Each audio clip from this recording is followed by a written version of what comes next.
And at number 5, we have a tale from the Waking the Dragons arc.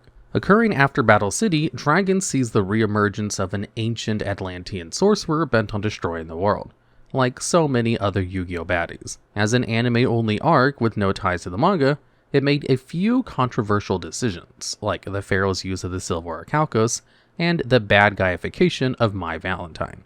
Overcome with malaise after Battle City and feeling isolated when she didn't receive the same recognition as the other finalists like Yugi and Joey, and in a twist of bitter irony, she's manipulated by Darts into joining his ranks to prove her independence. It's a painful plot thread for fans of the series who enjoyed Mai's progression over previous seasons, as she began to drop bravado for real confidence and allow herself both vulnerability and meaningful relationships. But there's a solid argument to be made that this downward spiral both makes sense and is one of Yu-Gi-Oh's most tragic arcs. Mai turns evil, it's true, but also an oversimplification.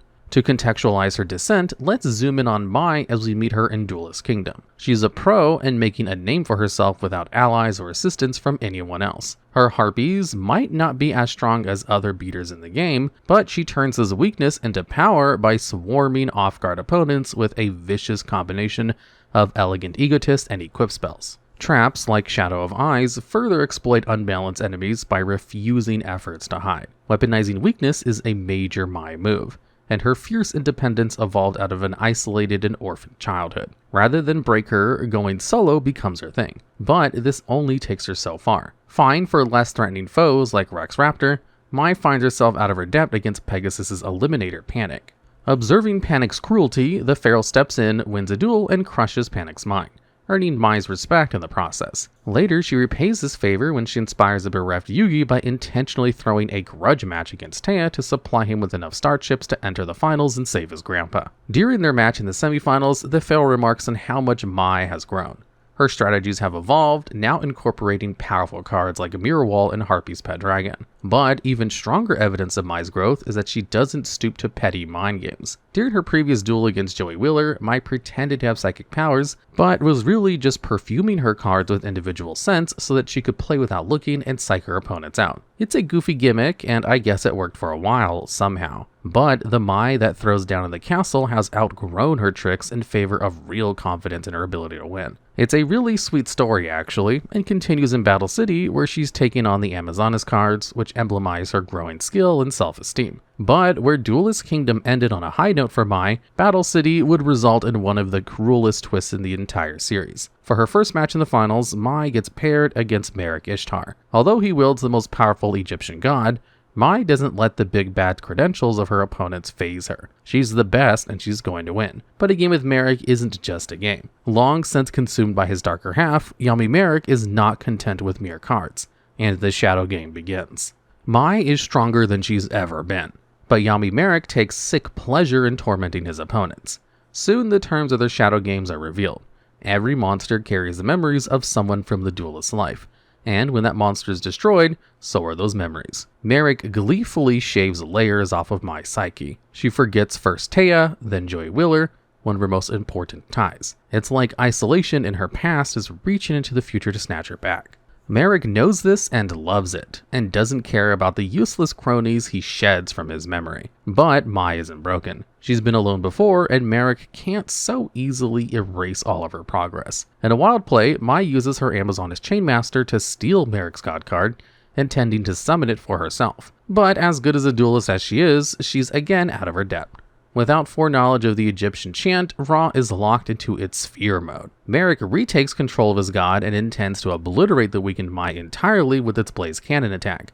But even alone and trapped in place by Merik's holding arms, Mai is saved by a friend she can't even remember, with the Pharaoh even throwing Yugi's body in the path of Ra's attack to intercept the devastating strike. For the first time since her loss to Panic, we see Mai powerless and scared. Her life is saved, and Joey even manages to break through the shadow magic for just a second. But Merik still claims her soul as the Shadow Game's victor. And then comes the worst part. Instead of just forgetting her loved ones, Merik inflicts her with a fate far more painful. In an hourglass slowly filling with sand, she must watch those same friends forget her. Far below her glass prison, Mai watches Joey and Yugi and co. have a little fun beach vacation and live happily, never having met her.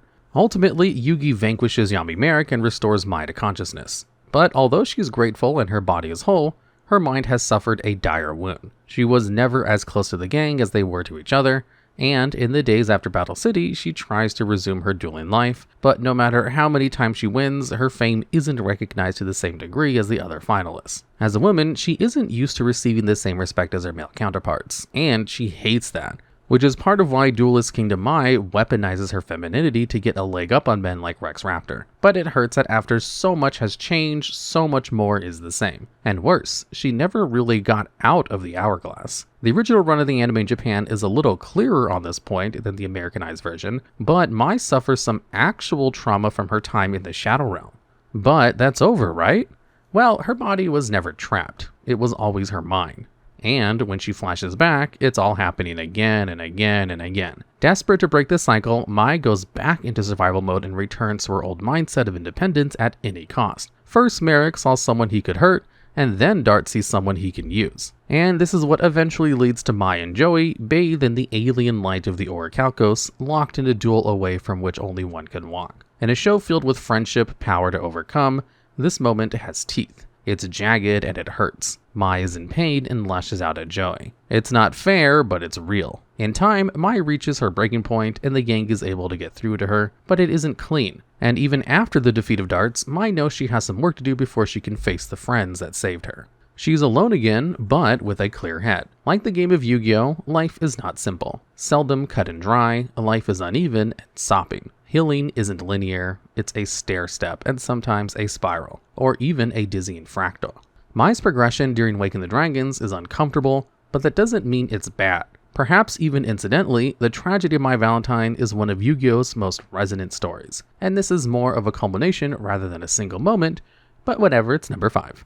And all aboard more Waking the Dragons arc. At number 4, we have perhaps the hardest anyone has ever lost a duel in the entire show. Yep, it's the time the Pharaoh pulverized Weevil Underwood with a duel on top of the runaway train.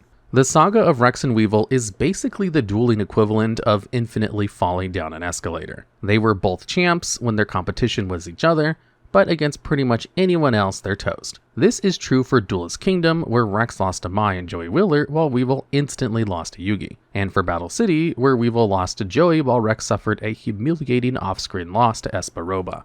Their bad luck would continue during Waking the Dragons, with both of them being defeated by Gurimo and having their souls absorbed by the Seal of Orichalcos. Although Yugi would free them by defeating Gurimo, Rex and Weevil would eventually stumble into the Darts crew again, with Darts deciding, whatever bro, we'll just see if the Orichalcos chooses them. Shockingly, both Rex and Weevil were able to claim a magic stone and use their newfound powers and cards to regain their lost prestige by claiming the souls of Yugi and Joey. While Rex and Joey throw down on the ground, Weevil and Pharaoh duel on top of a runaway train. Emotionally, it's a pretty tough deal for the Pharaoh. It's been his first major encounter since messing up so bad against Raphael that Yugi's soul got siphoned. And to make things even worse, Timaeus is mad and refuses to participate in the duel on account of the Pharaoh being unable to control its darkness. Unfortunately for everybody, Weevil is canonically one of the most infuriating characters of all time, and engages in some pretty sadistic antics. After claiming that the card he held contained the soul of Yugimoto,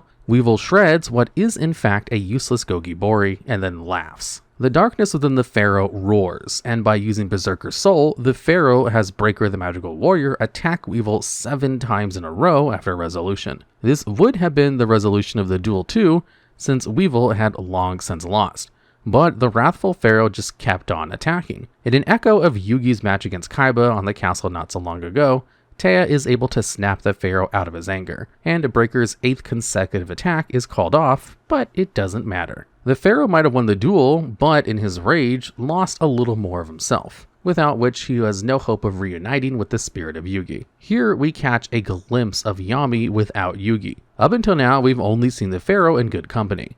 And although there have been rough moments, the positive influences of Yugi and friends has always prevailed. But now the Pharaoh is alone and without Yugi, very lost. For this reason, it's a fascinating scene and darkly comic in its brutality. On the bright side, Rex and Weevil would finally see a win in the following filler arc, the Grand Championship. Pointedly not invited to participate, they decide to sneak in anyway and accomplish this by defeating Fortune Salam. Not at cards, they literally kidnap him and lock him in a closet. If cards aren't their thing, crime sure is. But hey, Weevil always did play things pretty underhanded.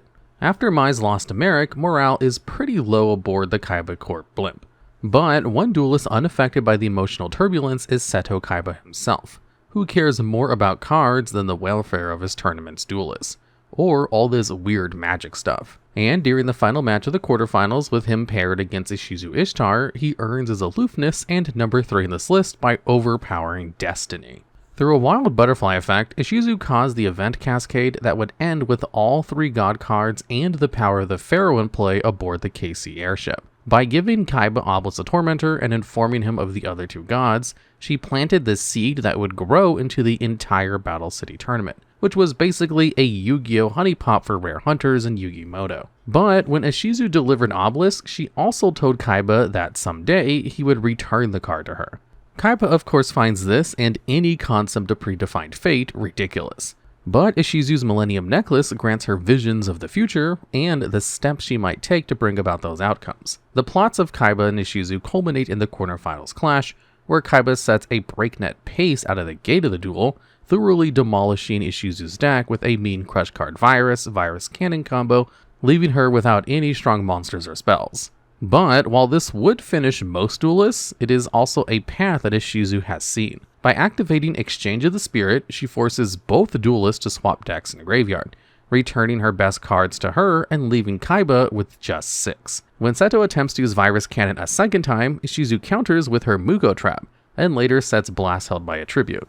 It's worth noting now that many of the cards used during the anime duel have different effects on screen than they do in real life. Virus Cannon is actually good, and the anime version of Blast held by Attribute infects one of Ishizu's monsters, which when offered as a tribute for a summon, plants a bomb within the new creature. With most of his few remaining plays countered, Kaiba predictably leaps at the chance to use Soul Exchange to sacrifice Ishizu's monsters to summon Obelisk the Tormentor. Moments away from launching an attack with Obelisk that would blow back on himself, Kaiba instead witnesses a vision courtesy of Merrick's Millennium Rod, which belonged to an ancient priest version of Kaiba. In the vision, Priest Seto holds an unconscious woman before an immense stone tablet depicting the Blue Eyes White Dragon. Unsure of the meaning of his vision and skeptical that it has any at all, Kaiba nonetheless feels a renowned affinity for his blue eyes, and changes his strategy. By using Silent Doom to revive Gadget Soldier, he has enough tributes to play the dragon in his hand. Kaiba sacrifices the god for the Blue Eyes White Dragon and annihilates the destiny that Ishizu foresaw with a burst stream of lightning. Throughout the series, Kaiba displays a frankly laughable amount of derision for the magical forces clearly at play, which is pretty bold for someone who spent the finale of Duelist Kingdom soulbound to a piece of cardstock. Still, Kaiba's pride will not allow him to accept powers outside his control or a preordained fate that denies his agency. While his bluster and confidence fell him pretty hard against Pegasus, he's more than capable by the end of Battle City than he was before. By sacrificing Obelisk, Kaiba not only literally overrides Ishizu's necklace forcing fate, but symbolically changes the power of every Millennium item. The Blue Eyes White Dragon is synonymous with Seto Kaiba, while Obelisk is being from another age. Seto tributes one for the other and saves himself from losing. It's also worth noting that this trend is going to continue for Kaiba beyond this moment. We already went over my first words were Neutron Blast Attack, but in the Dark Sides of Dimensions movie, we see Kaiba Corp Tech go toe-to-toe with the power of Plana and win. Although DSOD is within the universe of the manga rather than the anime, I think it's still worth bringing up. And blowing up this list at number 2 is the first time Yugi summons Gandora, the Dragon of Destruction. During the final season of the Yu-Gi-Oh! Anime, a great shadow game plays out between the Pharaoh and the Spear of the Millennium Ring. The game board is Ancient Egypt, with both players occupying avatars within the Olden World. Yami Yugi is the Pharaoh, while Bakura takes up the mantle of the Thief King. But they aren't the only pieces in play. The gang's all here, and Tristan has once again been possessed. Only this time, it's by the spirit of the Millennium Ring instead of a gaggle of Kaiba's ex-employees. Yugi Moto and Yami Bakura begin a shadow game within the Millennium World game. The combatants duel using decks they manifest as they go, which is important because it's the first time we get to see Yugi's own deck. Throughout the series, Yugi has used both his grandpa's cards and cards shared by the Pharaoh. The Dark Magician is his buddy, yeah, but it's shared, and in this duel we get to see little Yugi truly come into his own as a duelist. With cards that we've never seen before like Marshmallow and Blockin to emphasize his youth and passion for games, Yugi is also debuting the Silent Magician and Silent Swordsman series, level monsters that grow in strength each turn, which symbolize Yugi's own growth. Yamabakura, who has used both an occult deck and alternate win conditions in the past, does so again with his most sinister strategy yet. Bakura's continuous spell Counterbalance causes both players to mill cards off the top of their deck, equal to the number of monsters on field during their end phase. But Bakura is spared this effect by Cursed Twin Dolls, a card that removes his graveyard while causing Yugi to gain life points for each milled card. Combined with Narrow Corridor to prevent Yugi from attacking more than once per turn, Bakura's lock is complete. Every life point Yugi gains brings him closer to defeat. But in an expert play, Yugi breaks out of Bakura's snare. He first uses Arya from Beyond to steal Bakura's Spirit Sword of Sealing to banish his own Silent Swordsman level 7. Then he summons Gandora the Dragon of Destruction, a level 8 Dark Dragon with 0 attack and defense. Gandora is stronger than its stat line implies. Able to destroy and banish every card in the field, Gandora clears Narrow Corridor and all of Bakura's defending monsters. It destroys all of Yugi's monsters too, except for Silent Swordsman level 7, which returns with the disappearance of Spirit Sword of Sealing. With the field open, Yugi defeats the Spirit of the Millennium Ring with a Silent Slash and saves Tristan for the umpteenth time. Yugi's relationship with the Pharaoh is central to the Duel Monsters series, and the two are often in consultation and support of each other through hard times. Yugi used the Millennium Puzzle's wish for friends because he was isolated and lonely. In this way, him and young Mai are kindred spirits. But in addition to the Millennium Puzzle helping him make friends with Joey and Tristan, Yugi got another literal kindred spirit, the Pharaoh. Over the series, Yugi learns confidence from the spirit of the Millennium Puzzle, who in turn learns compassion from the child who solved his artifact. Gandora's low baseline stats represents the start of Yugi's journey, and its ability to wipe the field symbolizes his coming of age and independence. When Yugi and the Pharaoh divide their decks in preparation for the ceremonial duel, there's no question where Gandora will fall, because in the same way that Kaiba embodies the power of Blue Eyes, Joey embodies the potential Red Eyes, and the Pharaoh embodies the mysticism of Dark Magician, Yugi will realize the new beginning represented by Gandora the Dragon of Destruction. And coming in at number 1 is the final duel of Yu-Gi-Oh! Duel Monsters. Having realized his destiny, saved the world, and reclaimed his name, it's time for Pharaoh Atem to throw down with his mortal host to see if he's really ready to move on to the afterlife. In this duel, we see more of the cards Yugi first revealed in his match against Yamabakura. We get Marshmallow, the Silence, and of course Gandora the Dragon of Destruction. But on top of these cards and more new ones, we see the familiar cards often used by both the Yugi and the Pharaoh split between both combatants, helping each duelist display their own identity through their cards. Atem takes his trademark spellcasters like Dark Magician Girl, and even unveils new ones like the Tricky. Yugi takes the Magnet Warriors, and Atem, of course, has his gods. It's one of the wildest duels in the series, with both players executing deft lunges and quick counterplays. Atem manages to assemble all 3 god cards on his field, but Yugi manages to break the Divine Board with Magnet Warriors and Magnet Force. And then the duel really starts moving. Throughout the series, we've seen our protagonist rely on the heart of the cards, which is pretty much the ability to manifest your will so that your deck answers with a card to match your needs. Atem's will and magic are strong, and he's able to directly manipulate destiny with every card he pulls from his deck. Yugi pushes Atem to the very edge in a way that no other opponent has been able to. And freed from the burden of saving the souls of his friends and the world at large, Atem lets the thrill of the duel take over, and both duelists give it their all. In the end, it's not a new powerful monster that nets Yugi the game, or even the power of friendship. Yugi wins because, using the anime effect of Gold Sarcophagus, he stashed his copy of Monster Reborn so that when Atem uses the card to attempt to revive Slifer the Sky Dragon, the activation is negated, and Atem's first god falls again. This is a big moment. Yugi versus Atem asks a hard question. How do you beat someone who always draws the out? The answer presented by the anime is know your opponent. Yugi has watched the Pharaoh's every duel and shared his thoughts. Confidant, moral compass, and constant companion, Yugi is closer to Atem than anyone else. Yugi knows that when Atem has his back to the wall, he'll draw the card he needs to turn the duel around. And with the gods in the grave, that card will invariably be Monster Reborn. Yugi wins because he has watched and learned, and it's a bittersweet moment because he's grown up. By defeating Atem, Yugi frees Atem. They're going to miss each other, but the entire series has been building to this moment. As Atem walks out of the world into the next, he extends one arm in a final gesture, thumbs up. They've been through dark times and light, saved the world many times, and lived full lives of friendship and adventure in card games. They've even disappointed each other at critical moments, as we've gone over in this list. But when all said and done, with one foot out the door, the Pharaoh Atem has one last sign for the mortals that shepherd him through the modern age. Thumbs up, gang. I'm glad I met you. It was good. Alright, and that's the list. But there are a lot of iconic moments for the Duel Monsters anime. If I missed your favorite, chime it down in the comments. Or if you have ideas for future videos just like this one, please let us know down in the comments as well.